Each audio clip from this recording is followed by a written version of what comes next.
Today, we're unlocking the complex, high-stakes puzzle of hospital nurse staffing.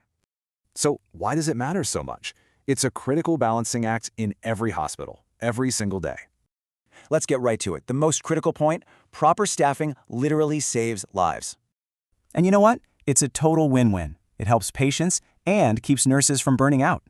So how do they solve this puzzle? Well, it all starts with the math. Hospitals use something called patient classification systems, basically a way to measure patient needs. A patient's acuity, how sick they are, directly translates into the hours of care they'll need. You just add up all those hours. That gives you the unit's total number for care needed. Now, that big number gets converted into what's called full-time equivalents. Think of them as jobs. So a unit might figure out they need, say, 28 full-time positions to cover everything. Okay, so you know how many nurses you need. Now you've got to build the actual schedule. And there are a couple main ways to do this, letting nurses schedule themselves or using automation. Self-scheduling is really cool. It gives nurses a voice and a sense of control over their lives. But hey, it's not just about filling spots. You need the right mix of skills on every shift.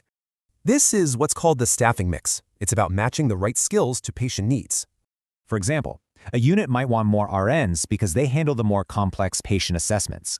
In crazy places like the ER, they use block staffing, a set team, always ready to go.